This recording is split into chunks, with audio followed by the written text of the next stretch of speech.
যদি আপুনি নিজকে সুখী কৰি ৰাখিব বিচাৰে তেন্তে এই 10টা ভুল কেতিয়াও নকৰিব। আমি আমাৰ জীৱনত উত্থান পতনৰ সন্মুখীন হওঁ আৰু অভিজ্ঞতাৰ পৰা শিকোঁ। এই অভিজ্ঞতাৰ ভিত্তিত বিশেষজ্ঞসকলে কিছু ভুলৰ পৰা আঁতৰি থাকিবলৈ পৰামৰ্শ দিছে। আমি জানো কি ভুলবোৰ পৰিহাৰ কৰি আমি নিজকে সুখী কৰি ৰাখিব পাৰোঁ। সুযোগৰ বাবে অপেক্ষা নকৰিব। চান্স সদায় নিজাববীয়াকৈ কাৰোবাৰ দুৱাৰমুখলৈ খোজ কাঢ়ি নাযায়। কেতিয়াবা সুযোগ বিচাৰি উলিয়াব লগা হয়। সকলোকে সকলো কথা নক'ব। নিজৰ বিষয়ে সকলো কথা এজন মানুহকো কোৱাটো ঠিক নহয়। প্ৰতিটো তথ্য, প্ৰতিটো আৱেগ সকলোৰে বাবে নহয়। কিছুমান কথা নিজৰ মাজতেই সীমাবদ্ধ কৰি ৰখাটো জৰুৰী। সেইবোৰ গোপনে থাকিবলৈ দিয়ক। সকলোৰে পৰামৰ্শ মানি নল'ব।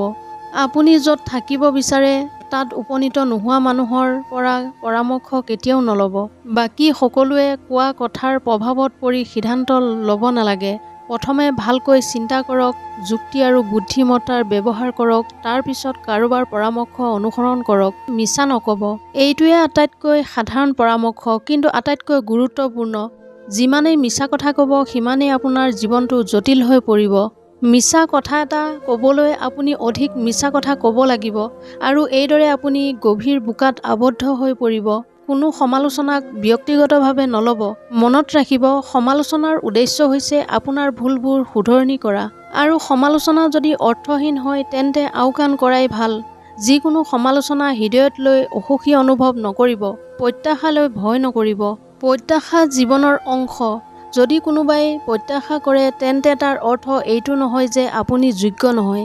হয়তো আৰু ভাল কিবা এটা আপোনাৰ বাবে অপেক্ষা কৰি আছে। কেতিয়াও পিতৃ-মাতৃক দোষ নিদিব।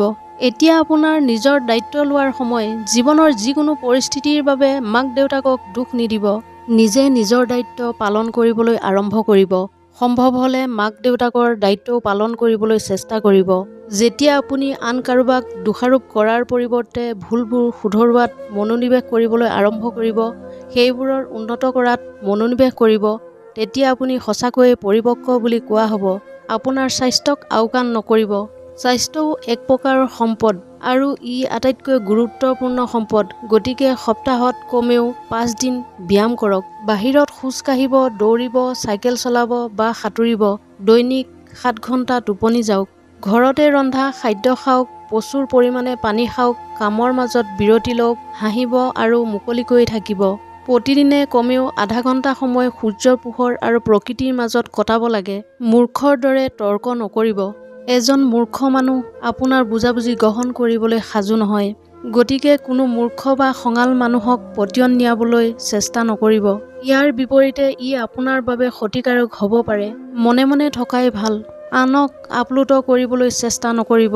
যিকোনো কাম আনৰ বাবে নহয়, নিজৰ বাবে কৰক। হৃদয়ৰ পৰা কৰক। বন্ধুসকল, যদি আপুনি সুখী হ'ব বিচাৰে তেন্তে এই 10টা ভুল কেতিয়াও নকৰিব।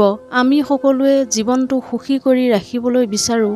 মহান পণ্ডিতসকলে এনে বহুত পৰামৰ্শ দিছে যিবোৰ অনুসৰণ কৰিলে আমি সঁচাকৈয়ে ভাল জীৱন যাপন কৰিব পাৰোঁ।